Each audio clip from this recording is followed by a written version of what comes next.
Push. Yes. It's going to be start.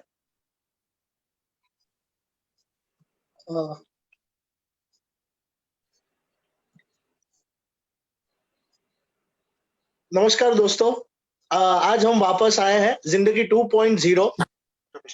हम बात कर रहे हैं यहाँ पे India's way forward post lockdown. नई जिंदगी शुरू होने वाली है सबकी। आज एक लॉकडाउन का पूरा एरा खत्म हुआ। इतने दिनों से हमने राष्ट्र के लिए हमारे घर में रह सेवा की, उसके लिए सबको खुश मोहब्बत का सैल्यूट। अपने उन सबको, आप सबको ये प्रार्थना है कि आप जब भी घर से बाहर निकले तो मास्क पहन के निकलिए। आप जब भी घर में रहे तो आप अपने हाथ धोइए और सैनिटाइजेशन का ध्यान रखिए सबसे पहले। दूसरी बात, और आज हम बात करेंगे नुपुर शर्मा जी से। नुपुर शर्मा जी बीजेपी की स्पोक्स पर्सन है। वे एक वकील भी है, लंदन स्कूल ऑफ इकोनॉमिक्स से उन्होंने पढ़ाई की है। एक स्टूडेंट लीडर भी रह चुकी है और साथों साथ उन्होंने अपनी जवाबदारियों को भी बहुत अच्छी तरीके से निभाया है। तो नुपुर जी, सबसे पहले तो आपसे ये प्रश्न बनता है कि आपका ये सफर कैसा रहा, एक स्टूडेंट लीडर से रह के बीजेपी जैसी वैश्विक सबसे बड़ी पॉलिटिकल पार्टी के स्पोक्स पर्सन आप बने, तब तक का सफर कैसा रहा आपका? सभी को मेरा नमस्कार, और जो भी ट्यून्ड इन है, मैं आशा करती हूँ आप सब स्वस्थ हैं, स्वच्छता मेंटेन कर रहे हैं। पहले बाहर की स्वच्छता एक इशू था, अब पर्सनल हाइजीन, एक व्यक्तिगत स्वच्छता एक इशू है, और सेफ्टी एंड हेल्थ बहुत ज्यादा प्रायोरिटी बेसिस पे अभी पूरा विश्व एक महामारी से जूझ रहा है। तो प्रायोरिटी बेसिस पे आशा करती हूँ आप सब अपनी सेहत का ख्याल रख रहे हैं। आपने सवाल पूछा कि मेरा सफर कैसे रहा। मैं बहुत छोटी थी, मुझे 12 साल हो गए राजनीति में। मैं 22 साल की होंगी जब विद्यार्थी परिषद मैंने ज्वाइन करी। मैं हिंदू कॉलेज दिल्ली विश्वविद्यालय की पढ़ी हुई हूँ, इकोनॉमिक्स ऑनर्स की पढ़ाई कर रही थी। तो घर में ज्यादातर ऐसा ही रहा है कि फैमिली हमेशा बीजेपी को ही वोट करती आई है। तो घर में जो बातचीत होती थी उससे समझ आता था कि बड़े होके कहाँ वोट देना है, क्या करना है। तो कॉलेज में पहुंची तो दिल्ली विश्वविद्यालय छात्र संघ के चुनाव होते थे, साथ ही में हमारे कॉलेज के भी छात्र संघ के चुनाव होते थे। तो मुझे पता था कि जिस दिन छात्र संघ का चुनाव हुआ, विश्वविद्यालय का चुनाव था, उसी दिन आपके कॉलेज के छात्र संघ का चुनाव भी होता था। कि कॉलेज में तो हम करते थे अपना, हमारा एक प्रधानमंत्री कॉलेज का बनता था। We had a parliamentary system, इकलौता कॉलेज है दिल्ली विश्वविद्यालय में जिसपे पार्लियामेंट्री सिस्टम था। तो लगता था कि चलो वोट तो यहाँ करना ही है, लेकिन विश्वविद्यालय के छात्र संघ में भी करना है, तो ऑटोमेटिकली हमेशा एबीवीपी पे वोट डालती थी। ये कुछ मेरे फ्रेंड्स को पता था, क्लासमेट्स को, जो थोड़ा पॉलिटिकली एक्टिव रहते थे। दिल्ली विश्वविद्यालय में हिंदू कॉलेज की पढ़ाई के बाद जब मैं लॉ फैकल्टी आई एलएलबी करने, वो 3 साल की जो एलएलबी होती है अंडर ग्रेजुएशन के बाद, उसमें मेरे कुछ मित्रों ने मुझे अप्रोच किया जो मेरे साथ हिंदू में पढ़ते थे कि तुम यहाँ विद्यार्थी परिषद को एक्टिवली ज्वाइन कर लो, तुम पीछे से क्या सपोर्ट करती हो। तो करते करते हमारे संगठन महामंत्री और उस टाइम पे राकेश जी होते थे, वो हिमाचल प्रदेश से हैं, उनको बबली भैया कहा जाता है, उनको सब जानते हैं लगभग, जो संगठन को अच्छे से जानते हैं। उन्होंने मेरे को बहुत अच्छी तरीके से इंडक्ट किया। मेरी education, theoretical knowledge, in practice क्या जरूरी होता है, पर्चियां कटवानी होती है, लोगों को ज्वाइन कराना होता है, ऑन ग्राउंड एक्टिविटीज, तो ये सब उन्होंने धीरे धीरे करके समझाया। और फिर लगभग कुछ महीनों बाद मुझे ही संगठन महामंत्री जी ने कहा कि तुम ही लड़ो दिल्ली विश्वविद्यालय का चुनाव, क्योंकि मैं सेकंड डिग्री में थी, थोड़ी सीनियर थी। और दिल्ली यूनिवर्सिटी में लॉ फैकल्टी में 4,500 वोटर होते थे मेरे टाइम पे, एक टाइम पे, तो वो एक बहुत बड़ा एक चंग था, तो इसीलिए लड़वा दिया। और फिर 6 साल के बाद विद्यार्थी परिषद जीत के भी आई अध्यक्ष का पोजीशन। फिर आई थिंक वो एक समय ऐसा आता है कि जब आप किसी चीज में चले ही जाते हो, फिर वो आपकी कॉलिंग, अगर आपके लिए वो सही है तो फिर वो आपका पीछा नहीं छोड़ती, आप कितना ही पीछा छुड़ा लो उससे। मैं एलएलबी की पढ़ाई के बाद एलएलएम करने बाहर भी गई, लेकिन 2010 में ही, जिस साल मैं बाहर जा रही थी, अनुराग ठाकुर जी उस टाइम फर्स्ट टाइम एमपी होते थे, बाय इलेक्शन में लड़के आए थे, वो हमीरपुर से, हिमाचल प्रदेश से। अनुराग जी ने मुझे 2009 के अंदर, जब हम लोकसभा के चुनाव में सब काम कर रहे थे, तो विद्यार्थी परिषद की मदद मांगी गई थी। तो एक आध किसी मीटिंग में मुझे अनुराग जी से मिलवाया, संघ में से किसी ने। तो अनुराग जी ने फिर 1-2 साल, क्योंकि हमारा कुछ कोऑर्डिनेशन रहा, तो अनुराग जी ने 2010 में मुझे फोन किया कि मैं अध्यक्ष बनने वाला हूँ और मैं अपनी टीम में युवा नेता ऐड कराना चाहता हूँ, आप इंटरेस्टेड होगे तो अपना सीवी भेज दो मुझे। मैंने अनुराग जी से कहा कि मेरे फादर मुझे घर से निकाल देंगे, मैंने पढ़ाई नहीं करी, तो मैं जा रही हूँ इस साल पढ़ने, इस जगह मुझे सीवी भेजो। तो वो 1 साल के लिए जो मैं बाहर गई, मैं 2-3 बार इंडिया वापस आई, तो मैंने थोड़ी एक्टिविटीज में काफी बढ़ चढ़ के मैंने भाग लिया। लेकिन वो 3 साल का जो टेन्योर था अनुराग जी का, 2010 से 13 तक, हमारे उस टाइम पे राष्ट्रीय बीजेपी के नितिन गडकरी जी होते थे। काफी एक्टिविटीज करी। 2011 में वापस आई, मैंने नौकरी ज्वाइन करी, लेकिन अनुराग जी कोई भी लिखाई पढ़ाई का काम होता था वो मेरे पे ही छोड़ते थे। और मुझे याद है उस टाइम पे कोलगेट स्कैम बहुत बड़ा हुआ था, तो रात को 2 बजे मेरे पास, और मेरी जॉब, वकीलों की जॉब ऐसी होती है कि सोने को नहीं मिलता, तो अनुराग जी 2-2 बजे फोन करके कहते थे, नुपुर ये FIR में कंप्लेंट में ऐसी ऐसी लैंग्वेज नहीं चलेगी, ऐसे ऐसे बनवा के भेजो, ये नहीं चल रहा है। तो हमने कुछ 750-800 थानों के अंदर उनके खिलाफ एक FIR दर्ज कराई थी, क्योंकि इस टाइम पे कोल के मंत्री का प्रभार हमारे प्रधानमंत्री उस टाइम पे डॉक्टर मनमोहन सिंह को ही मिला हुआ था। तो अगर आप आज भी न्यूज आर्टिकल ढूंढेंगे तो युवा मोर्चा ने 750-800 करीब FIR पूरे देश भर में की थी। वो तो पूरी लैंग्वेज थी वो मेरी थी, तो मेरा काम लिखाई पढ़ाई का था युवा मोर्चा के अंदर। फिर उसके बाद तो पीछे छोड़ा ही नहीं, फिर मुझे नौकरी ही छोड़नी पड़ी। फिर मैंने कहा दोनों साथ में नहीं हो पाए। मैं बस, आई थिंक वो डेस्टिनी वाली बात है। तो सफर भगवान के ऊपर छोड़ दो, ईश्वर है, वो आपको राह दिखाता चले जाएगा। आप बस अपना पूरा करो और अच्छे से करो, मेहनत करो। कई बार हमने आपको टीवी डिबेट्स पे भी देखा है, आपका रिसर्च और आपको आप जिस हिसाब से बात रखती है अपनी, वो पूरा अंदाज बहुत बेहतरीन तरीके से आप अपनी बात रखती है। और कई बार हमने आप में एक झांकी देखी है सुषमा स्वराज जी की भी, और और जब उनका देहांत हुआ तब भी आपने बताया था कि आपका उनके साथ का बॉन्डिंग अच्छा था और आपने बहुत सारी चीजें सीखी। वो एक्सपीरियंस क्या था उनके साथ रहने का? देखिए, सबसे पहले तो बहुत बहुत धन्यवाद। और देखिए, छोटा मुंह बड़ी बात है, लेकिन सुषमा जी के बराबर भारतीय जनता पार्टी में कोई महिला नेता मेरे हिसाब से तो आना बहुत मुश्किल है। मैं तो कान पकड़ती हूँ। आप वो इतने, वो नहीं कहती she is left shoes too large to fill. जब मैं डूसू की अध्यक्षा बनी थी, तो दिल्ली में रहते हुए मेरे को संगठन के लोगों ने 2 लोगों से मिलवाया उस टाइम पे। अरुण जेटली जी, क्योंकि वो खुद विद्यार्थी परिषद से डूसू के अध्यक्ष रह चुके थे, और सुषमा जी। सुषमा जी ने मुझे बहुत प्यार से, और मेरी आवाज बैठती बहुत है, तो उन्होंने मुझे बताया कि बेटा, हलवा मम्मी से बोलो हलवा बनाएंगी, और घी, तैरता हुआ घी का हलवा बनाएंगी, और आटे का खाओगी तो बेहतर रहेगा, और ऐसा करना कि जीभ ना जले, लेकिन वो तैरता हुआ गर्म उबलता हुआ घी तुम्हारे गले में लगे। और फिर उन्होंने मुझे एक कहानी बताई कि जब वो वाजपेयी जी के साथ, जब वो उस टाइम की, आप लगा लीजिए, मैं 2008 में मेरा उनसे एक कॉन्वर्सेशन हुआ, उससे भी 30-40 साल पुरानी बात बता रही थी मुझे, कि वो किस तरीके से उनका गला जब बैठता था, तो स्पेशली ये सब जान गए थे संगठन के अंदर, जब बन रहा था भारतीय जनता पार्टी का संगठन, कि किस तरीके से सुषमा जी, क्योंकि बोलती बहुत अच्छा थी, वो भी 22-23 साल की थी जब उन्होंने राजनीति शुरू की थी, तो किस तरीके से वो तैरता हुआ घी, और शायद वाजपेयी जी के साथ ही कोई थे जिन्होंने सुषमा जी को ये बताया था कि वो घी, गरम घी, तैरते हुए घी का हलवा खाइए ताकि गले को सेक मिले।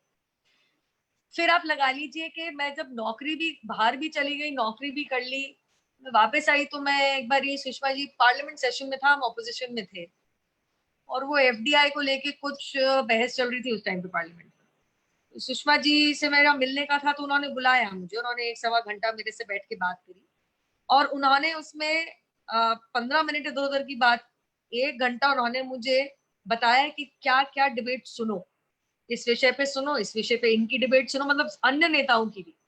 और फिर बात से आप लगा लीजिए कि सुषमा जी के पास मैं जब भी गई हूँ, उन्होंने मुझे एक तरीके से केवल इनकरेज किया है। और मैंने एक बारी तो अभी बीमारी से निकली थी, तो मैं उनसे मिलने गई थी, उनका हालचाल पूछने। 2017 की बात है ये शायद। तो मैंने सुषमा जी से कहा कि मैंने कहा सुषमा जी, मैं बहुत शर्म आती है लेकिन ट्विटर पे मुझे सब बोलते हैं, और उनको टैग भी करते थे लोग कि आप में सुषमा जी की झलक है। मैंने कहा मैं तो आपका 5% मेरे में टैलेंट आ जाए, मुझे लगेगा मुझे और कुछ करने की जरूरत नहीं है। तो वो बहुत हंसी, क्योंकि बच्चे की तरह मानती थी और कहती नहीं तुम बहुत अच्छा बोलती हो, जब मैं बीमार भी थी तो मैं अस्पताल से तुम्हें देखती थी डिबेट्स में। उनकी बेटी का नाम बांसुरी है, और बांसुरी से कहती थी कि ये लड़की बहुत अच्छा बोलती है और आगे जाएगी। तो मैंने कहा यही बहुत बड़ा आशीर्वाद है, बस मेरा हो गया। तो मैं मैं उनसे प्रेरणा बहुत लेती हूँ। उन जैसा बनने में तो मुझे शायद 2 जीवन और लग जाएंगे, ये मैं आपको बता सकती हूँ, क्योंकि वो कभी कुछ नहीं भूलती थी। आज अगर वो कोई बात कर रही है तो 20 साल बाद भी याद रखेंगी कि एक एक सेकंड में क्या क्या बात हुई थी, उन्होंने आपको क्या बोला था पढ़ने के लिए और क्या आपसे आपका रिस्पॉन्स क्या था। और जिस तरीके से प्यार करती थी वो कार्यकर्ताओं को, वैसा बड़ा दिल होना बहुत मुश्किल है आजकल के जमाने में। हाँ, भारतीय जनता पार्टी के नेताओं में ज्यादातर कार्यकर्ताओं में बड़ा दिल ही होता है, सेवा भाव होता है, लेकिन सुषमा जी की बात सच में अलग।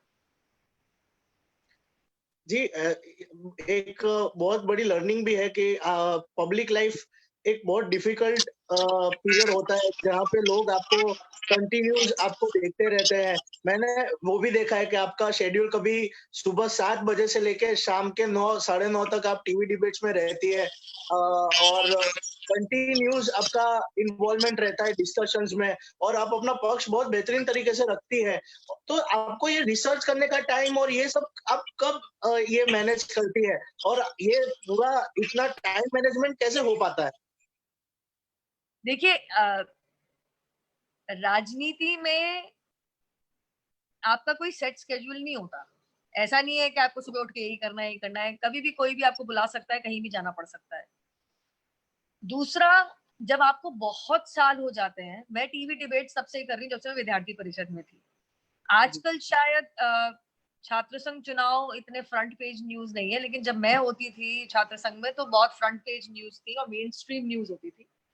और खूब डिबेट्स पे, मतलब जो विश्वविद्यालय में हो रहा था तो वो मेन न्यूज बन जाती थी 9 बजे की, 10 बजे की। अर्नब गोस्वामी के टाइम्स नाउ की न्यूज बन जाती थी।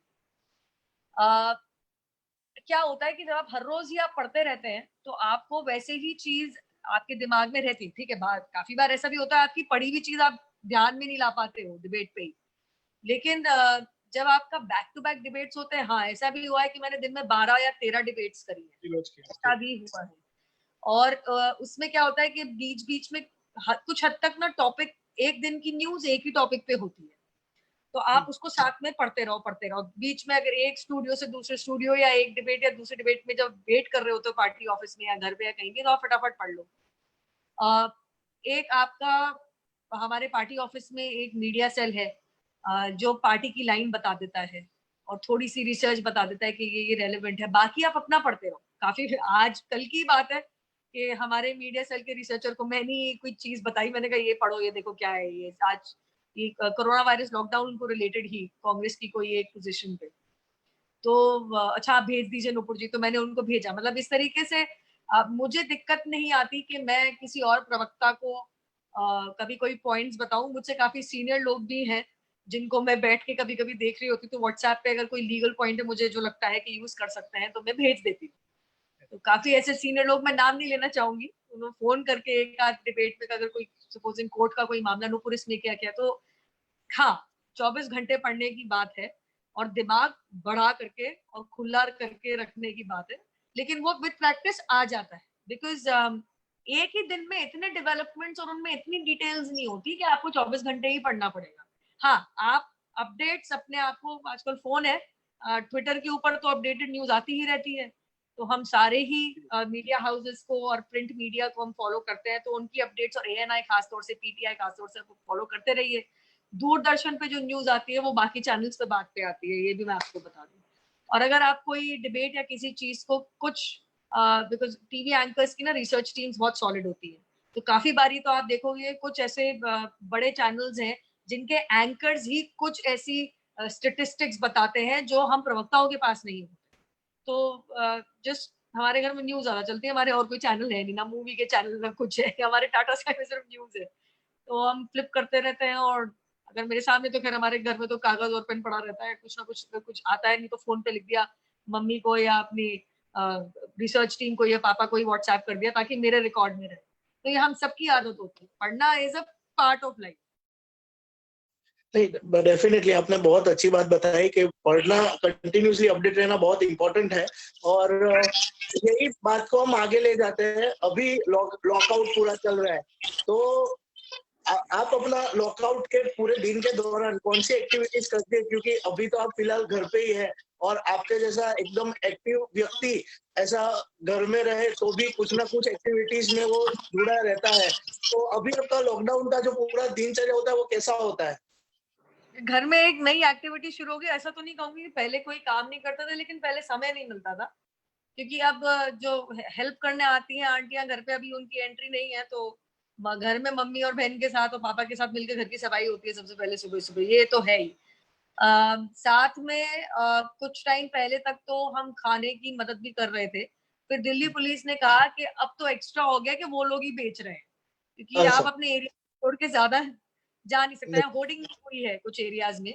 तो मैं तो यूटिलिटी पैक्स की भी बात करी, मैंने कहा मंजन और ब्रश और साबुन, ऐसी चीजें, डिटर्जेंट, सोप, ये सब, रिन की भट्टी, ये सब बंटवा दीजिए। तो पुलिस से बात करके मैंने थोड़ा बहुत कोऑर्डिनेशन करी। हाँ, मैं एक अपार्टमेंट बिल्डिंग में रहती हूँ, तो हमारे जो यहाँ पे जो स्टाफ आता है, और जो एरिया में अगर किसी को जरूरत है खाने की, मतलब पके हुए खाने की, तो वो खाना हम घर पे बना के बांट देते हैं। लेकिन हाँ, मेरे जो लोकल थाना है उसके पुलिस वाले तो हमारे घर आके, मतलब हमारे घर बाहर आके मैं उनको खाना देती हूँ, क्योंकि ऐसे हालात में थोड़ा सेफ खाना मिल जाए, उनके लिए भी फ्रंट लाइन वर्कर्स हैं। बाकी आपसे बात हो रही है तो सभी से कहूंगी कि तीन चीजें आपने शुरुआत में ही कही, इन तीन चीजों का ख्याल रखना बहुत जरूरी है।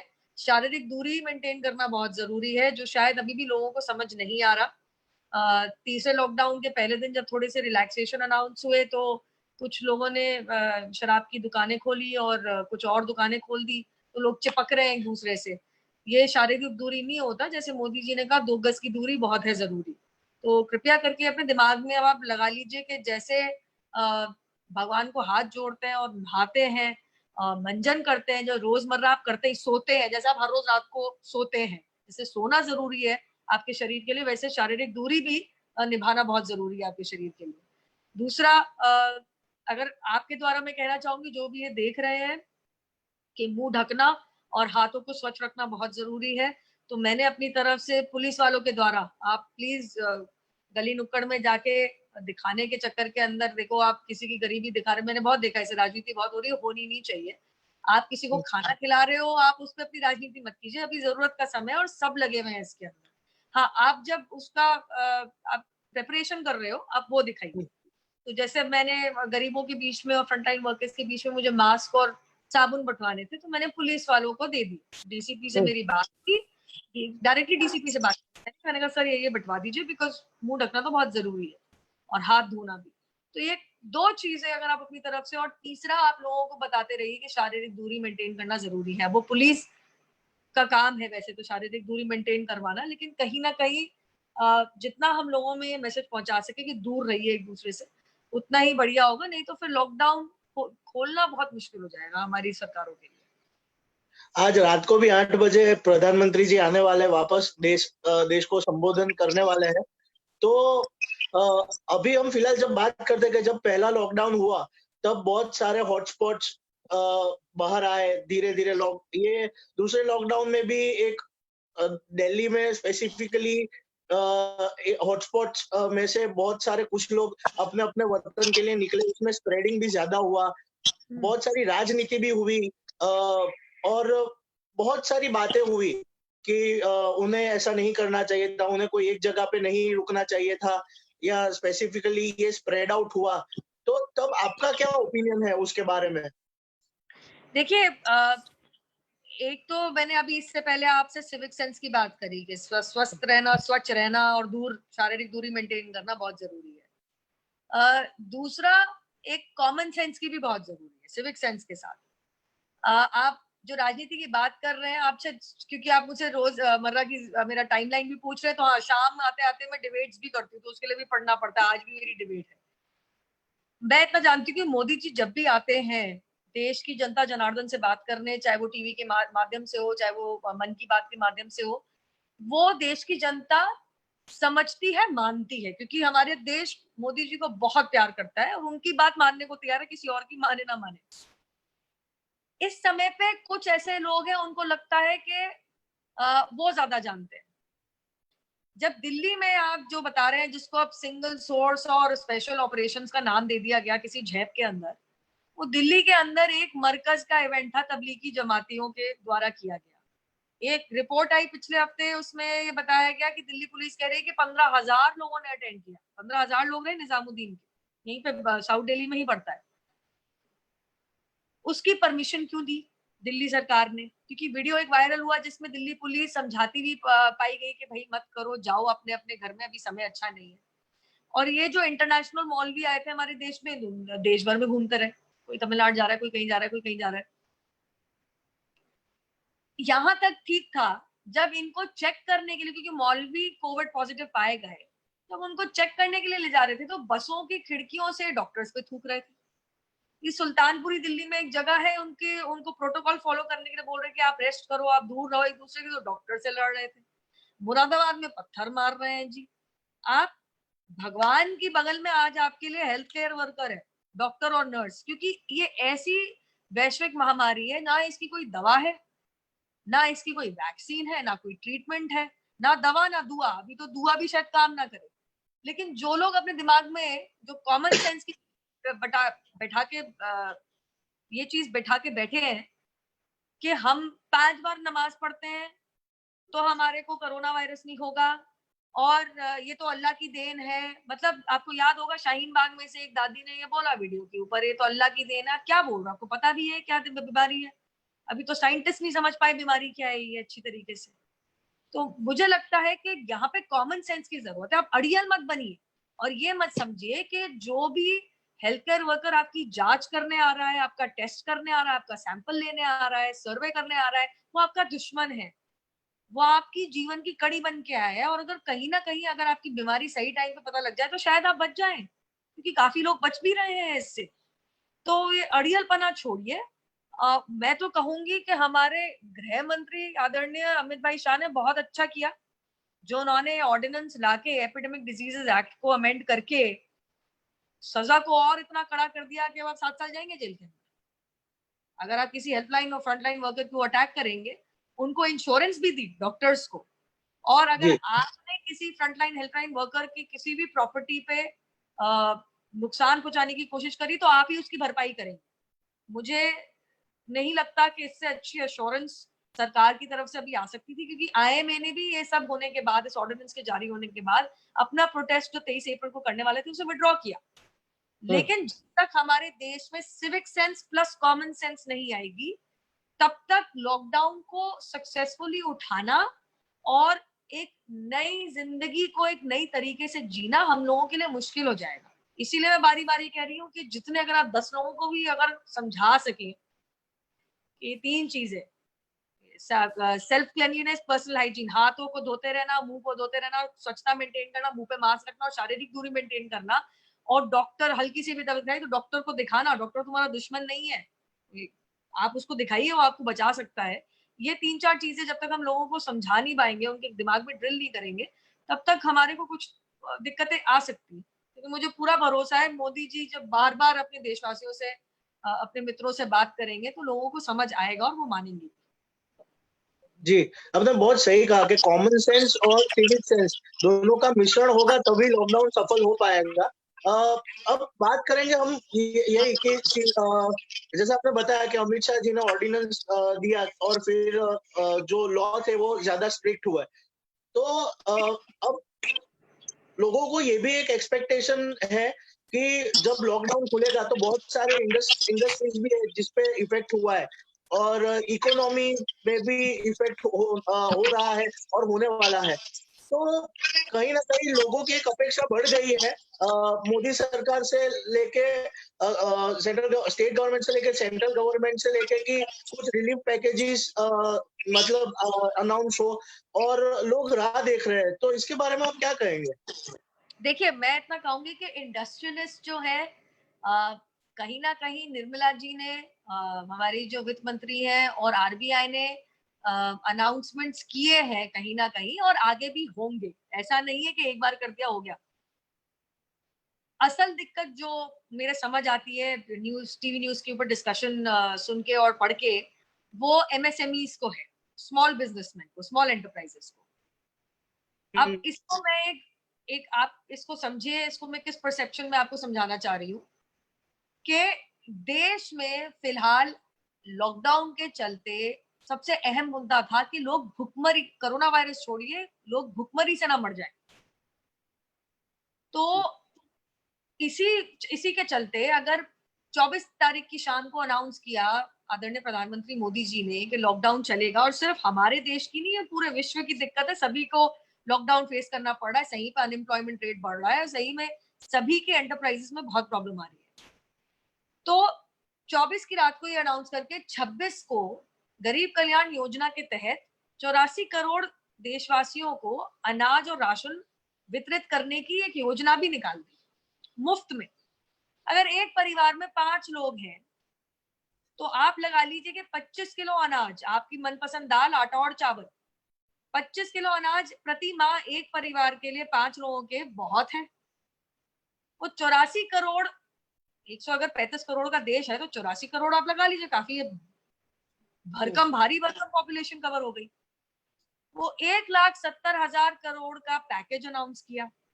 मेरे सामने तमाम आंकड़े पड़े हुए हैं। मनरेगा हो गया, आपका जनधन योजना हो गया, आपके जो श्रमिक, जो आपके मजदूर हैं, निर्माण भवन जो मजदूर होते हैं, कंस्ट्रक्शन वर्कर्स, कंस्ट्रक्शन लेबरर्स, उनके लिए, आपके दिव्यांगों के लिए, विधवाओं के लिए, सभी के लिए कोई ना कोई स्कीम के तहत पैसे वितरित हुए हैं और बजट्स निकाले गए हैं।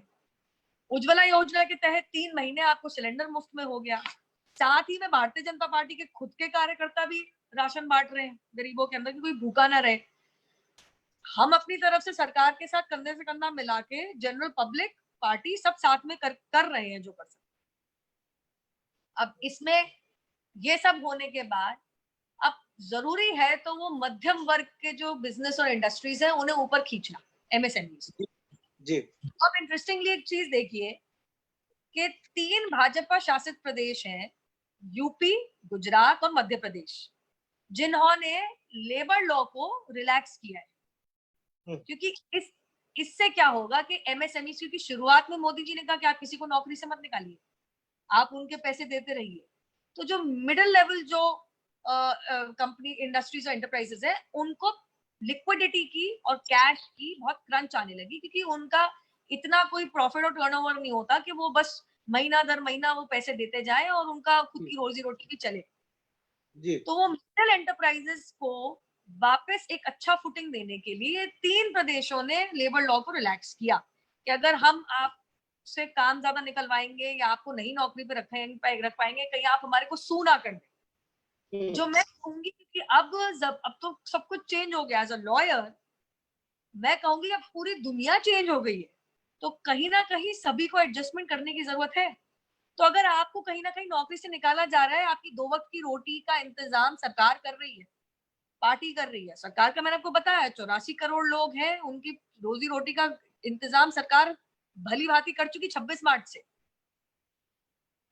लेकिन इंटरेस्टिंगली राजनीति एक ऐसी चीज है कि तमाम ये देख के तमाम विपक्षी पार्टियां राष्ट्रपति जी के पास गई, कोविंद जी के पास, ये कहने के लेबर को, आप लेबर कानून को थोड़ा रिलैक्स कर दीजिए, क्योंकि हमारे को अब इंडस्ट्री को इम्पेटस देना पड़ेगा, वो इनकरेजमेंट देना पड़ेगा कि वो वापस अपने पैर पे खड़ी हुए, वापस काम शुरू करे। जब विपक्षी दल के नेता सारे के सारे गए तो केवल कांग्रेस नहीं थी उसमें। और आप मानेंगे नहीं कि उसी दिन इनके महान नेता राहुल गांधी ने प्रेस वार्ता की तो उन्होंने ये बयान किया कि रोजगार कमाने वाले के साथ रोजगार देने वाले का ख्याल रखना पड़ेगा। तो अगर आप रोजगार देने वाले का ख्याल रखना चाह रहे हैं तो आपको उस तरीके से अपना कानून थोड़ा सा अदला बदली करना पड़ेगा। लेकिन कुछ प्रदेश जो अपने मजदूरों से ही श्रमिक ट्रेन का भाड़ा तक ले लेते हैं, जबकि वो पैसा सरकारों को देना है, आप उनसे गरीब जनता के रोजी रोटी की चिंता की आप आशा नहीं रख सकते, ना कर सकते। आप कोई एक्सपेक्टेशन ना कीजिए, क्योंकि मैंने देखा, दिल्ली में देखा, महाराष्ट्र में देखने को मिल रहा है, ये तमाम राज्य सरकारें तो हाथ जोड़ के कह रही है जाइए अपने घर, और फिर वहीं पे भारतीय जनता पार्टी शासित यूपी, जहाँ पे योगी जी ने कहा आप आ जाइए, आपको जाने की जरूरत नहीं है, मैं 90 लाख लोगों के लिए यहाँ पे आपके लिए एम्प्लॉयमेंट, सैलरीड एम्प्लॉयमेंट का इंतजाम हम करेंगे, हम अपने पैरों पे खड़े हो। तो एक तरीका होता है। और एक वेस्ट बंगाल में हुआ, जब गृह मंत्रालय से चिट्ठी लिखनी पड़ गई कि ये जो माइग्रेंट वर्कर्स अपने घर जाना चाह रहे थे वेस्ट बंगाल में, आपने ट्रेन ही नहीं घुसने दी। तो हाथी के दांत दिखाने के और खाने के और ये बहुत चल रहा है, और ये बहुत अनफॉर्चुनेट है, क्योंकि ये आपने गरीबों को सिर्फ अपना वोट बैंक मत बांध रखा है। मतलब आपके लिए गरीब जो स्लम्स में रह रहा है महाराष्ट्र में तब तक ही इम्पोर्टेंट है जब तक कि आपके लिए वोट कर रहा है। जब इनको पैसे देने का, इनको खाना देने का और इनकी देखभाल करने का मौका आ गया तो आपने हाथ जोड़ लिया और आपने इनको भगा दिया। आपको बांद्रा में जो हुआ था, आपको ध्यान होगा ना, किस तरीके से पुलिस को लाठीचार्ज करना पड़ गया था।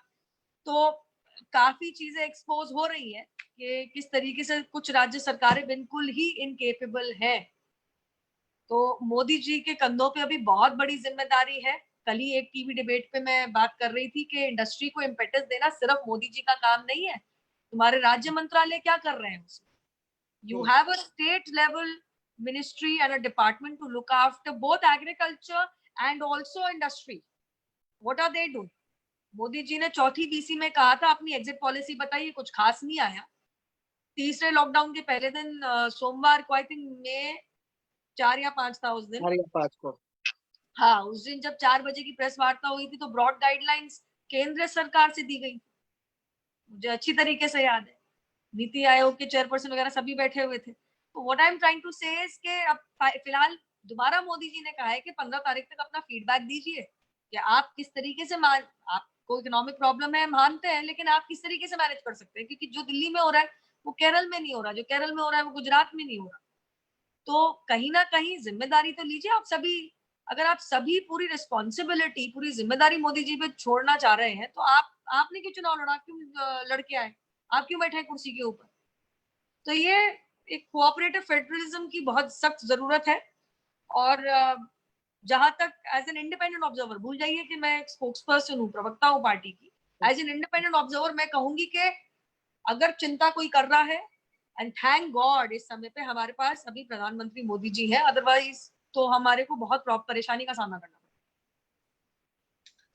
कहीं ना कहीं आपकी बात सुनकर मैं कुछ मुद्दों पे आपसे सहमत हूँ कि जैसे सेंट्रल गवर्नमेंट है वैसे स्टेट गवर्नमेंट्स भी है और उनके डिपार्टमेंट्स भी है, बट वो भी एक बात कहीं ना कहीं सही है ना कि सेंट्रल गवर्नमेंट के भी कुछ निर्देश के अनुसार, जैसे कि हमने देखा कि वेजेस दीजिए अपने एम्प्लॉइज को, ऐसा जब स्टेटमेंट आया तो उसी वक्त मिनिस्ट्री ऑफ होम अफेयर्स ने भी ऐसा कहा कि आप किसी को भी अपने काम से नहीं निकाल सकते, जो लैंडलॉर्ड है वो जो उनके वहां पे रह रहे हैं उनको नहीं निकाल सकते। तो कहीं ना कहीं अब लेबर की बात आती है तो हमारे पास एक इंडिपेंडेंट मिनिस्ट्री है, तो उन्होंने अभी तक कोई गाइडलाइन नहीं दी, but ministry of home affairs ने पहले दे दी। तो कहीं ना कहीं ये आपको ऐसा नहीं लगता कि ये कुछ डिफिकल्टी क्रिएट करेगी समझने में? नहीं, आप समझिए कि केंद्रीय सरकारें आपको ब्रॉड गाइडलाइंस देती है। मैं आपको एक उदाहरण दे रही हूँ, जिस तरीके से दिल्ली है, दिल्ली एक एनसीटी है, यूटी है, it's not exactly a full state, पर यहाँ का बजट 65,000 करोड़ का है।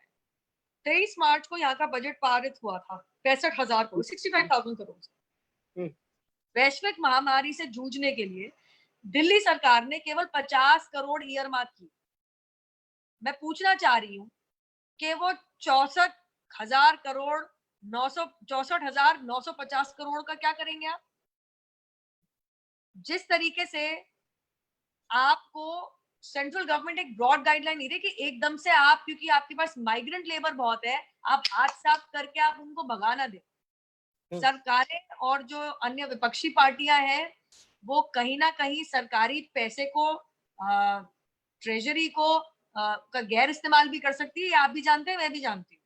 तो जो ब्रॉड गाइडलाइन है वो इसलिए बनी है, वरना आप ये देख लीजिए दिल्ली में 11 के 11 रेड जोन है जी। तीसरे लॉकडाउन की ब्रॉड गाइडलाइन आने के एक दिन पहले हमारे मुख्यमंत्री ने प्रेस वार्ता में रोना शुरू कर दिया कि अप्रैल 2019 में हमने 3,600 करोड़ का रेवेन्यू कमाया था, अप्रैल 2020 के अंदर हम सिर्फ 300 करोड़ का रेवेन्यू है, हम तनख्वाहें कैसे देंगे? भैया आप पिछले 11 महीने क्या कर रहे थे? लॉकडाउन तो 24-25 तारीख से लगा है दिल्ली के अंदर, देश के अंदर। पिछले 11 महीने मतलब कि मई 2019 से मार्च 2020 तक आप क्या कर रहे थे कि अब आपको केवल डॉक्टर और नर्सों की ही तनख्वाह मिली है काटने के लिए, वो भी 1 महीना के लॉकडाउन के चक्कर में। इसी के चलते जब ब्रॉड गाइडलाइंस दी गई तो आपने एक चीज देखी होगी कि ये कहने के बावजूद डॉक्टर हर्षवर्धन जो हमारे केंद्र स्वास्थ्य मंत्री हैं कि दिल्ली अपना ख्याल ढंग से नहीं रख रहा है, दिल्ली में बहुत महामारी फैल रही है, दिल्ली थोड़ा सा सतर्क रहे, उसके बावजूद दिल्ली के हमने ब्रॉड गाइडलाइंस दे दिए। दिल्ली ने डिसाइड किया कि शॉप्स एंड एस्टैब्लिशमेंट एक स्टेट सब्जेक्ट है, उसका रेवेन्यू भी स्टेट के पास आता है। दिल्ली ने सोच लिया कि जी हम शराब की दुकानें खोल लेंगे, जी हम तंबाकू की दुकान खोल लेंगे। और जब यहाँ पे एक के ऊपर एक लोग चढ़ने लगे, पुलिस को 2-3 बारी एक एक दुकान के सामने लाठी चार्ज करना पड़ा सोशल डिस्टेंसिंग मेंटेन करवाने के लिए, तब जाके अगले दिन अच्छा हम 70% एक्सपेंसिव कर देंगे, लेकिन लोग तो अभी भी जा रहे हैं खरीदने और भीड़ जाती है बिल्कुल। तो ये चीजें तो आपको खुद सोचनी पड़ेंगी ना। जो कॉन्स्टिट्यूशनली जो स्टेट सब्जेक्ट है, जो आपके अधीन आता है, आपको किस तरीके से अपनी इंडस्ट्री खोलनी है नहीं खोलनी, ब्रॉड गाइडलाइंस हम दे सकते हैं कि ये देख लीजिएगा कि आपने एक ऐसा कोई डिसीजन नहीं ले लिया अंधों की तरह, लाखों लोग की नौकरी चली गई। अब केंद्र सरकार ने तो कह दिया कि आप लोगों को ना निकालिए, लेकिन अब केंद्र सरकार आपसे पूछ रहा है कि अगर आपकी इंडस्ट्रीज में दिक्कत आ रही है, आपकी स्टेट लेवल में, आपके राज्य के अंदर इंडस्ट्रीज को दिक्कत आ रही है, तो आप बताइए कैसे मैनेज करना है। केंद्र सरकार ने तो फिलहाल हेलो केंद्र सरकार ने तो फिलहाल अपनी तरफ से सब 84 करोड़ मजदूरों और गरीबों के लिए 2 वक्त की रोटी का इंतजाम कर दिया है, 2 वक्त से ज्यादा रोटी का इंतजाम कर दिया है। अपनी तरफ से उनकी नौकरियां ना जाए इसका भी इंतजाम कर दिया है। लेकिन अगर आपकी इंडस्ट्रीज में प्रॉब्लम आ रही है तो आप कैसे मैनेज करेंगे? अगर यूपी ये सोचता है कि 3 साल के लिए अगर एमएसएमई के 3 साल के लिए लेबर लॉ अगर हम रिलैक्स कर देंगे तो हेल्प हो जाएगी। गुजरात ये सोच सकता है और मध्य प्रदेश ये सोच सकता है hire and fire at will. तो ये आपका डिसीजन है कि नौकरी भी मिले लोगों को, एमएसएमई को बढ़ावा भी मिले। और इसी तरीके से अभी फीडबैक मांगा है कि 15 तारीख को वापस मोदी जी के पास जाके बताइए कि किस तरीके से अर्थव्यवस्था को वापस बिल्ड करना है। तो कोई कंफ्यूजन एज सच नहीं है। आप ये लगा लीजिए लॉकडाउन होते ही अगले दिन डेली वेज लेबर को अगर आप नौकरी से निकाल देते तो त्राही मच जाती। और दिल्ली ऐसी जगह में थोड़ी बहुत मची भी थी। 27-28 तारीख को 4 लाख माइग्रेंट लेबर इकट्ठा हो गया था इस तरीके से। क्यों, मैं आपको बताती हूँ। क्योंकि एक यहाँ की जो रूलिंग पार्टी है उसके कार्यकर्ता गली गली में बस्तियों के अंदर अनाउंस करते फिर, अरे बस जा रही है, जाओ जाओ जाओ अपने घर जाओ, बस जा रही है। आप फ्री बिजली फ्री पानी दे रहे हो, आपसे जब आप केंद्र सरकार आपको ये सहूलियत दे रही है कि आप इनको अनाज भी दो, आप इनको 2 वक्त की रोटी उनके द्वारा प्राप्त करके नहीं तो आगे वितरित कर सकते थे जी। वोट बैंक, आप इंसान को, भारतीय नागरिक को वोट बैंक से आगे बढ़ के सोचिए, तभी इस देश का इक्वल डेवलपमेंट हो पाएगा। It is very unfortunate that कुछ राज्य सरकारें, विपक्षी पार्टियां बहुत गंदी तरीके की राजनीति कर रही हैं। उसके बावजूद भी मोदी जी कहते हैं कल कि आप लोगों ने बहुत अच्छा काम किया, आप कोऑपरेट कर रहे हैं, क्योंकि मोदी जी जानते हैं कि ये लोग मुख्यमंत्री हैं, ये चाहे तो अपने प्रदेशों को बहुत अच्छा बना सकते हैं। अगर इनके भूखे पेट, मतलब हमारे मंत्रियों के, इन अन्य राज्य सरकारों के मंत्रियों के भूखे पेट थोड़े छोटे हो जाए, दिल थोड़े बड़े हो जाए और सीरियसली लेने लगे इस महामारी को और इससे कैसे जूझ के निकलना है। क्योंकि अब दुनिया, देश छोड़िए, अपना राज्य छोड़िए, दुनिया बिल्कुल बदल जाएगी। अब थोड़ा संभल के और अलग तरीके से काम करने का और फूक फूक के कदम रखने का समय आ गया है। जी, बहुत सही बात है। अब दुनिया बदलेगी और जब हम भारत की बात करते हैं तो अब मुझे तो कहीं न कहीं ऐसा लगता है कि वो वक़्त वापस आ गया है जहाँ पे वापस लोग गाँव से शुरुआत करेंगे और एक बहुत बड़ा पलायन भी हुआ है कि लोग वापस अपने-अपने गाँव भी चले गए हैं और लोग वापस भी आएँगे जब लॉकडाउन खुलेगा। बट इस सबके बीच एक सवाल ये भी खड़ा रहता है कि हम लेबर की जो शॉर्टेज होगी, फिर अ, हमने वो भी देखा कि फार्मर्स के लिए कहीं न कहीं एक बहुत बड़ा इश्यू हो रहा है ट्रांसपोर्टेशन का, कहीं क्रॉप लॉस भी होने वाला है। तो ये सब के बारे में क्या आपकी राय है?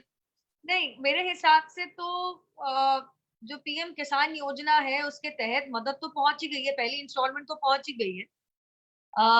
लेबर की जो, अब मुझे लगता नहीं शॉर्टेज होगी, क्योंकि अभी आप देख लीजिए जब हम दोबारा शुरू करेंगे तो आप लगा लीजिए एक नई शुरुआत होगी। तो ये कह देना कि एकदम से ही महल खड़ा हो जाएगा, नहीं होने वाला। जी, जो हमारी जो इंडस्ट्रीज है अभी 1/3 कैपेसिटी पे काम कर रही हैं, आप जानते हैं, और जो मिड लेवल जो कंपनीज हैं इन धीरे धीरे बढ़ेंगी। तो एक ही रात के अंदर कोई एमएसएमई कह देगा मुझे 500 नया लेबर चाहिए, चाहेगा तो बहुत बढ़िया है, मतलब it be very good for the economy. लेकिन मुझे लगता है कि बहुत धीरे धीरे करके बढ़ेगा, लेकिन जब बढ़ेगा तो बहुत बढ़िया बढ़ेगा। फॉर एग्जाम्पल कर्नाटका सरकार ने नोटिफिकेशन निकाल दिया है कि टास्क फोर्स बनाइए। जो कंपनीज, मुझे पता है एलन मस्क ने टेस्ला को पुल आउट किया है, आउटस्कर्ट्स ऑफ शंघाई से अपनी मैन्युफैक्चरिंग यूनिट वहां से पुल आउट कर दी है। तो जी, जो जी। कंपनीज छोड़ रही हैं चाइना को, उनको अट्रैक्ट कैसे करना है, इसकी 2 पेज की नोटिफिकेशन कर्नाटका सरकार निकाल चुकी। ये चीज राज्य सरकारों की करने की है कि आप किस तरीके से अपने आप को अट्रैक्टिव डेस्टिनेशन बनाएंगे, क्योंकि लेबर की कमी नहीं है हमारे देश में। ये बात तो मैं नहीं मानूंगी। उसको मैनेज करने की कॉमन सेंस और उसको मैनेज करने का जिगरा हमारी अन्य राज्य सरकारों में, विपक्षी पार्टियों में होना चाहिए। तीसरा, मुझे लगता है agriculture is actually going through a problem. In fact, I was reading somewhere that it is actually on a growth because it is one of the first in the areas which was relaxed by the government of India. तो क्योंकि सब्जियां और फल अन्यथा बिकना बंद नहीं हुआ है, जगह जगह पहुंच रहा है, इसेंशियल्स पे कोई रोक नहीं है, और मुझे नहीं लगता कहीं पे भी खाने की कोई कमी आ रही है। In fact, I have not read any verified report कि यहाँ पे कहीं पे खाने की. In fact, I've only read directions after directions and confirmations after confirmations from the MHA कि कहीं पे भी खाने की, अनाज फल सब्जी की कमी नहीं आएगी. तो I don't know what exactly are you referring to. अगर कोई verified report है तो आप मुझे बताइए, because इसमें तो इस एग्रीकल्चर के सेक्टर में तो मुझे कोई कमी नजर नहीं है. इनफैक्ट मैं इतना बता दूं तो पहली इंस्टॉलमेंट पहुंच चुकी है मदद की, और 2 इंस्टॉलमेंट भी आगे पहुंच जाएंगी बहुत जल्द। तो हम अब आगे बात करें तो भारत 2.0 जो हमारा मुद्दा है, आज का टॉपिक है कि अब जो भारत नया वापस खड़ा होगा, तो उसकी क्या कल्पना है आपके दिमाग में? देखिए, the reason why I spoke about agriculture is because अब आप देखिए, अगर थोड़ा focus home grown, organic, sustainable businesses पे जाएगा, मतलब जी, going back to your roots, starting smaller businesses from organic raw materials, basically आप अपने घर से कौन सा ऐसा बिजनेस या कोई ऐसा काम शुरू कर सकते हैं. So now things are going to change. For example, you know, when you spoke about agriculture, my information tells me, in fact, it is the only area which is doing well currently because they were given the freedom and the relaxation to go and sell out their produce. And in fact, FCI last month recorded extra paddy and rice कि अब वो जो 19 million metric ton जो हमारे पास चावल है, उसमें से 2 मिलियन मेट्रिक टन को इस्तेमाल करके हम सैनिटाइजर बना रहे हैं ताकि हम गरीबों में भी बांट सके. First we are going to try with 2 million metric ton. हमारे पास एक्स्ट्रा है, मतलब 13.5 मिलियन मेट्रिक टन जरूरी है देश के अंदर चावल, और उससे भी अधिक हमारे पास 19 मिलियन मेट्रिक टन है. तो मैं कहूंगी कि कहीं ना कहीं प्रोड्यूस में प्रॉब्लम नहीं है. FCI is obviously working, the government is certainly working, but yes, काम करने का जरिया, मतलब कि अगर आपके पास खेती है तो खेती छोड़ के एक बस्ती में रह के, अपने बड़ा आलीशान खेत छोड़ के एक बस्ती में रह के गंदगी में रह के किसी कंपनी में डेली वेजर की तरह काम करने की जगह आप वापस go back to your roots, खेती कीजिए, because that demand is never going to go down. खाने की डिमांड कभी नीचे नहीं जाएगी क्योंकि दुनिया तो खाएगी खाना। तो इस तरीके से use of plastic is going to be replaced by use of more sustainable, long-lasting things. Cloth manufacturing, cotton manufacturing, all of these are going to take center stage. I'm not saying that they were not in center stage. India remained a big cotton producer.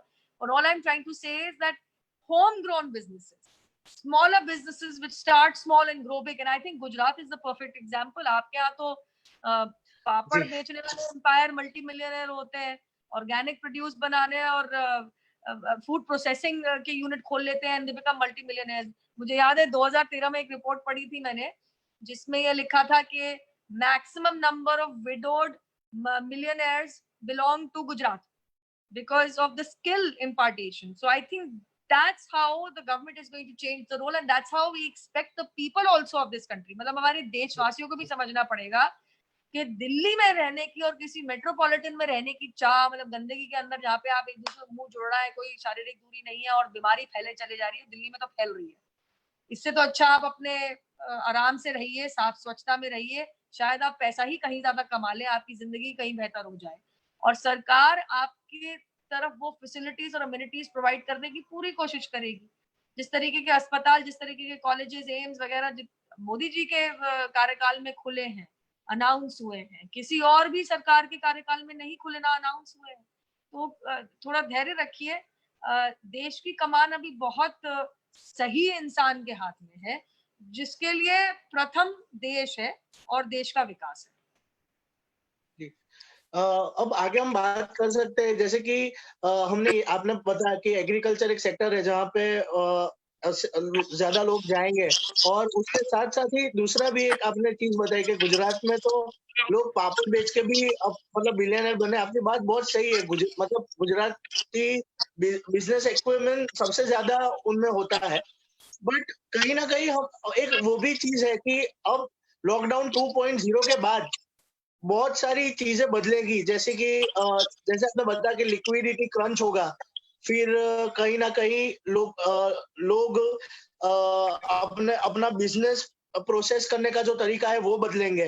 तो ये सबको ध्यान में लेते हुए बहुत सारे legislations को भी बदलना पड़ेगा, जो लेबर लॉज है उनको भी बदलना पड़ेगा, टैक्स रिफॉर्म्स की भी जरूरत पड़ेगी। तो वो क्या सिनेरियो रहेगा? मैंने आपको यही तो बताया कि आप जब लेबर लॉज की बात कर रहे हो तो मैंने आपको 3 प्रदेश, गुजरात आपका ही प्रदेश है, they have relaxed labor laws, Madhya Pradesh has relaxed labor laws and UP has relaxed। UP ने तो सारी लेबर लॉ 3 साल के लिए रिलैक्स हटा ही दिया, 3 साल के लिए रिलैक्स क्या, आप अपने काम शुरू कीजिए। ये चीज तो राज्य सरकारों को करनी पड़ेगी।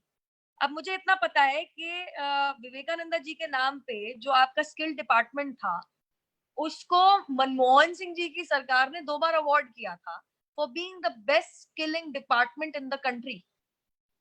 आपका प्रदेश इतनी तरक्की इसलिए कर पाया क्योंकि आप लोगों ने किस तरीके से एक आम नागरिक को, एक मजदूर को एक एंटरप्रेन्योर बनाना है, ये आप लोगों ने उस पर काम किया, उसको स्किल किया जी।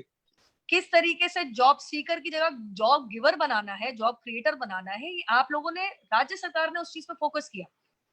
इसी के चलते मिड लेवल बिजनेसेस को किस तरीके से वो जॉब क्रिएटर्स हैं, किस तरीके से प्रोत्साहित करना है, ये 3 राज्य सरकारों ने ऑलरेडी, लॉकडाउन खत्म नहीं हुआ, लेबर लॉ रिलैक्स कर दी। बाकी ऑपोजिशन लीडर्स भी गए हैं राष्ट्रपति के पास, लेकिन कांग्रेस ने पॉलिटिक्स खेल दी, जी नहीं हम तो नहीं करेंगे। ना आप उनको 2 वक्त की रोटी देने को तैयार है, ना आप उनको अपने प्रदेशों में जगह देने को तैयार, अब उन्हें भेज रहे हैं श्रमिक स्पेशल ट्रेन के ऊपर, और ऊपर से आप अगर लेबर लॉ भी रिलैक्स नहीं करेंगे तो आपकी इंडस्ट्री कैसे ग्रो करेगी? आप बस टीवी पे बैठ के अरे हम इंडस्ट्री कैसे ग्रो करेंगे, ये कोई तरीका थोड़ी ना है। बस फेक न्यूज को पेडल करके कोई तरीका नहीं है। आपके राज्य की तरक्की आपकी अपनी रिस्पॉन्सिबिलिटी है। अगर आपको लगता है आपकी नहीं है तो आप क्यों चुनाव लड़े और गद्दी पे बैठे? मैं अपनी पहली बात पे जाऊंगी, जिस तरीके से गुजरात ने मोदी जी के अंडर, चाहे वो इरिगेशन हो, इरिगेशन के द्वारा एग्रीकल्चर हो, स्किलिंग हो, इंडस्ट्री हो, वेस्ट बंगाल में जगह नहीं है, आइए यहाँ पे प्लांट खोलिए नैनो का। जिस तरीके का आपका फर्स्ट, मी फर्स्ट और माय पीपल फर्स्ट जो आपकी पूरी की पूरी कोशिश रही है मोदी जी के अधीन। जैसे अब कर्नाटका कर रहा है, टास्क फोर्स सेटअप कर दी कि जो चाइना छोड़ के जा रहा है हमारे प्रदेश में आके बिजनेस सेटअप करे। It is an opportunity to create jobs and grow, to economize and to ensure that you have as far as your industrial department is concerned, it grows. बाकी जो भाजपा शासित प्रदेश है वो तो लग चुके काम, अन्य क्या कर रहे हैं मैं नहीं कह सकती। ये रिस्पॉन्सिबिलिटी राज्य सरकारों की है और इसी पे मोदी जी ने कहा है बताइए 15 तारीख तक कि आपका दिमाग में क्या आपका प्लान है। मैं कहूंगी कहीं ना कहीं इनिशिएटिव लेना राज्य सरकार की रिस्पॉन्सिबिलिटी है और केंद्र सरकार अपनी तरफ से पूरी मदद कर रही है। आपने कहा कि बड़े इंडस्ट्रीज, मैं कहूंगी कि इंतजार कीजिए। मुझे लगता है एक बारी जो हमारे आरबीआई के गवर्नर आए और हमारे जो वित्त मंत्रालय से हमारे मंत्रीगण आए, I am sure government will come up with something. This is not a government जो अब हाथ झाड़ लेगी अपने। इस गवर्नमेंट ने बहुत भली भांति 3 बार लॉकडाउन एक्सटेंड किया है सेंट्रल गवर्नमेंट की तरफ से, बिकॉज हमें पता था कि हमारे इंफ्रास्ट्रक्चर पे ज्यादा प्रेशर ना आ जाए। लेकिन आयुष्मान भारत योजना के तहत और अस्पतालों का साथ में आ जाना और ऐसी महामारी का फ्री ऑफ कॉस्ट ट्रीटमेंट कराना, कहूंगी कि मैं आयुष्मान भारत योजना है तो काफी लोगों की मदद हो गई, otherwise it would become a big problem. अब कहीं ना कहीं आप फोकस देख लीजिए दैट जब मोदी जी कह रहे हैं कि India is going to become the world's chemist, it's a direct hint to every Indian manufacturer or exporter interested in this field. मैं आपको इतना बता सकती हूँ, कल विश्व के अंदर दवाइयों की और हेल्थ केयर प्रोडक्ट्स की और मेडिकल प्रोडक्ट्स की डिमांड इंडिया बहुत अच्छी तरीके से अट्रैक्ट कर सकता है। तो ये रोजगार की अपॉर्चुनिटी नहीं है तो और क्या है। और मोदी जी आपको लॉकडाउन के साथ साथ आपको ये चीजें बताते गए हैं, अपने रिलेशंस मेंटेन करते गए हैं ताकि India becomes the next big land of opportunities. अब वो मैप कैसे करती है आपकी राज्य सरकारें, जो कुछ विपक्षी दल चला रहे हैं, वो उनकी जिम्मेदारी। हम अपनी तरफ से पूरी सपोर्ट करेंगे। मैं जानती हूँ मोदी जी की, मैं तो खुद वेट कर रही हूँ 8 बजे उनका क्या अनाउंसमेंट है, पर मुझे पता है कि मोदी जी हमारे देशवासी को, किसी इंडस्ट्रियल को आउटपुट को, किसी इंडस्ट्रियलिस्ट को, किसी मजदूर को, किसी नागरिक को, किसी स्टूडेंट को, किसी टीचर को ऑर्फन्ड नहीं फील करने देगी। Modi ji is looking after everything, and I'm sure that give it some time. We have been announcing a number of steps. We will come up with more steps, and everybody will be looked after. जी, आपने बहुत सही बताया कि let's wait for some time, और बहुत सारी राज्य सरकार भी काम कर रही है। और मैं तो कहूंगा कि आज तो वक्त ऐसा है कि जहाँ पे हमें इंडिविजुअल सोशल रिस्पॉन्सिबिलिटी निभानी है, और इंडिविजुअली भी बहुत सारे लोगों ने ये पूरे लॉकडाउन के दौरान अपने हिसाब से जो कंट्रीब्यूशन हो पाया वो कर रहे हैं। आपने भी बताया कि आपने भी फूड डिस्ट्रीब्यूशन किया, मास्क डिस्ट्रीब्यूशन किया। तो कहीं ना कोई रोल ऑफ यूथ जो हम बोलते हैं कि एक डेमोक्रेसी का जो मेन बोल सकते हैं ना कि फ्लोइंग ब्लड होता है, वो यूथ होता है, कि यूथ का क्या पार्टिसिपेशन है। तो आपका क्या कहना है अभी जो युवाओं का रोल है वो कैसा होना चाहिए ये लॉकडाउन के दौरान? देखिए, सिर्फ युवाओं का रोल नहीं, मैं कहूंगी इसमें हर एक नागरिक का रोल है। अब देखिए, अर्थव्यवस्था को संभालने के लिए कि भुखमरी से लोग ना मर जाए, कोरोना वायरस तो बाद में आएगा।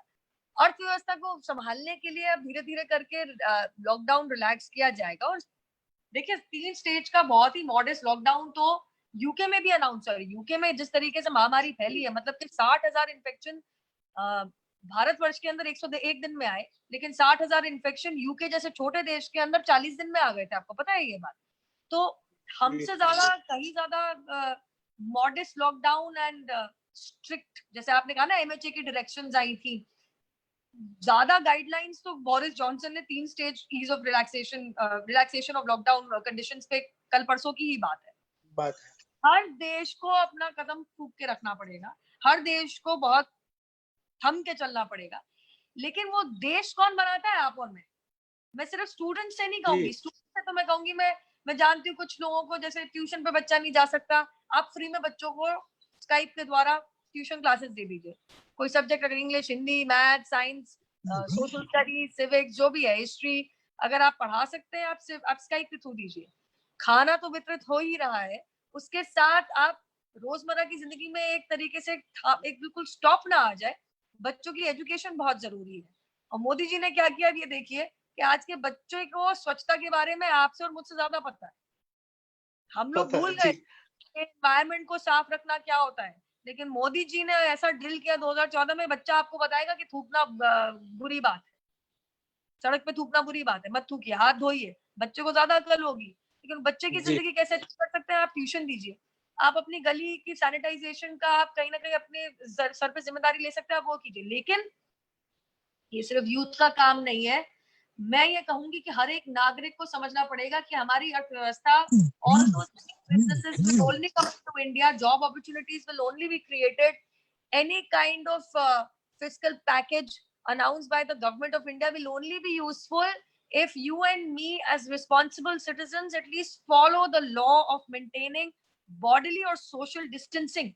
If we do not follow covering our face, hand hygiene, sneezing and cough hygiene, looking after our health, ensuring that we are highly immune, and ensuring that at least we are 6 feet apart. 6 feet, 2 गज की दूरी बहुत है जरूरी. At least 6 feet apart. It is not going to work.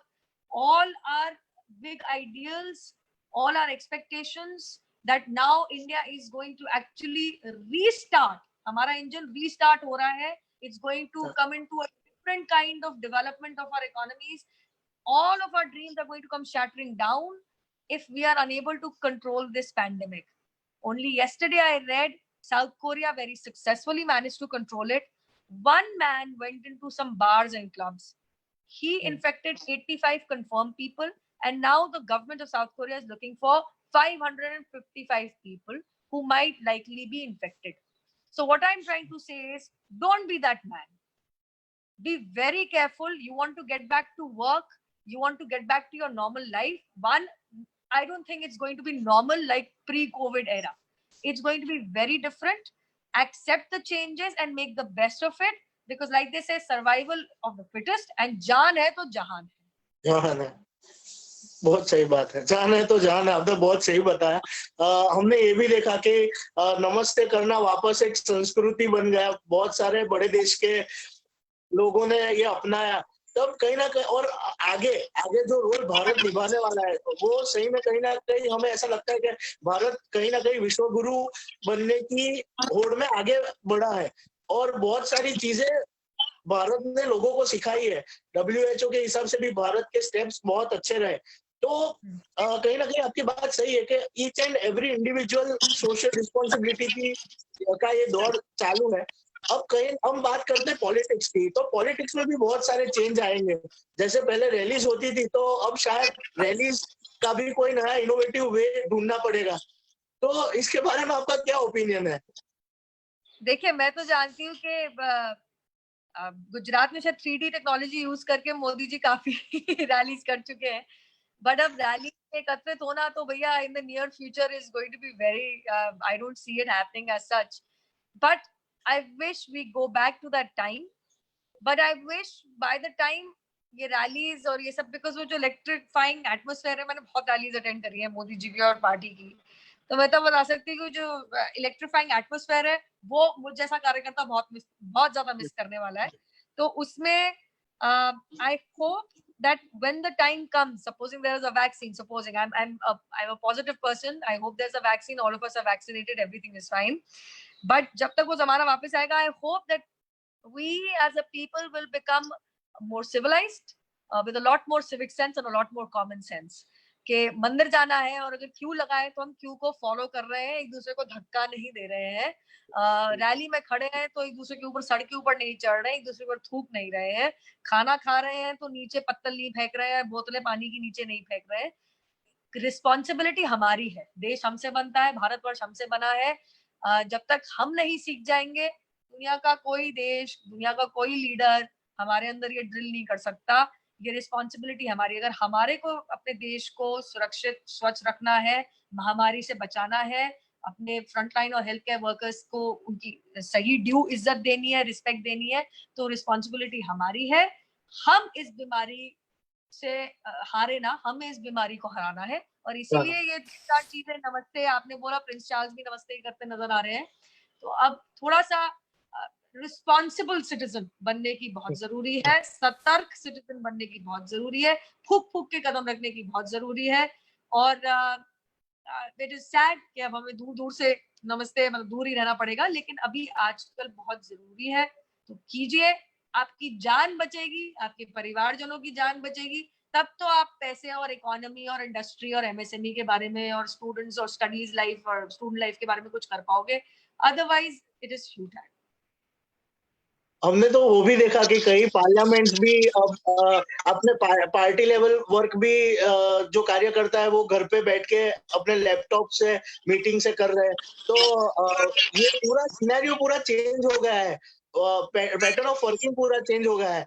तो मतलब अब ऐसा लगता है कि घर पे बैठ के भी काम हो ही सकता है कहीं ना कहीं। I know, you're right. हम लोग कर ही रहे हैं, अब तो मैं स्काइप से जुड़ के हम डिबेट्स ही कर रहे हैं, पार्टी ऑफिस कौन जा रहा है, फोन पे, और पूरा फोन पे और लैपटॉप पे। So technology is a big boon, but जैसे कुछ मैन्युफैक्चरिंग हो गया, एग्रीकल्चर हो गया, वो तो फोन पे और स्काइप पे बैठ के नहीं हो सकता ना। तो ये जो जगह, इन एरियाज को वापस वो धक्का और पुश देने के लिए और इनको वापस रीस्टार्ट, इनका इंजन रीस्टार्ट करने के लिए हमारा रिस्पॉन्सिबल और responsible citizen with civic sense and common sense, ये बनना हमारा बहुत जरूरी है। और मैं तो I take a lot of encouragement from our prime minister. जब भी वो बोलते हैं, तो वो जो भी बोलते हैं, मुझे आई कैन सेंस के हमारे देश की जनता किस तरीके से सुन के एम्यूलेट करेगी। हाँ, जब वो शराब की दुकानें खुली थी तो लोगों ने नहीं सुनी उनकी बात ढंग से, उसके बाद भी बोलना पड़ा मोदी जी को। मैं आशा करती हूँ कि अगर इंसान अपनी जिंदगी की अहमियत और कीमत समझ जाएगा तो ऑटोमेटिकली ये करेगा। आई एम होपफुल कि with time Indian citizen is going to become very responsible, और I am hopeful that India is going to become a super power very soon. बहुत बहुत धन्यवाद नुपुर जी आज हमारे साथ जुड़ने के लिए। और जिंदगी 2.0 हमने इसीलिए स्टार्ट किया था कि बहुत सारी बातें जो पूरे लॉकडाउन के दौरान हुई उसकी बातें करें, पोस्ट लॉकडाउन क्या सिनेरियो होगा उसकी बातें करें, और आगे का जो हमारा फ्यूचर है उसके लिए हम कैसे कार्यरत हो सकते हैं उसकी बातें करें। तो बहुत बहुत धन्यवाद आपका क्या आप हमारे साथ जुड़े। और दर्शकों से यही कहना है कि 3 बातों का ध्यान रखिए, पर्सनल हाइजीन का ध्यान रखिए, हाथ को अच्छे से धोए, सैनिटाइज कीजिए अपने आप को, बाहर गए तो मास्क पहनिए। और ये आज का कार्यक्रम सफल हुआ है तो उनके पीछे जो मेन लोग हैं वो है प्रिंकित पटेल, जो प्रिंकित.in से बिलोंग करते हैं, जिन्होंने पूरा लाइव सेशन मैनेज किया है, और टीम युवान, और साथ ही साथ टीम बेटर बड़ौदा से उपेंद्र अरगड़े, और बाकी सभी लोग जो आज जुड़े हमारे लाइव सेशन से, उन सबका बहुत बहुत धन्यवाद। और आपके सबके सवाल भी हमने पूछे नुपुर जी से और उन्होंने बहुत अच्छा जवाब भी दिया, तो उसके लिए big thank you to you Nupur ji. और हम आशा करते हैं कि आगे आपसे जुड़ते रहे, ऐसे मुद्दों पे और बात करते रहे। Thank you. Thank you. Thank you.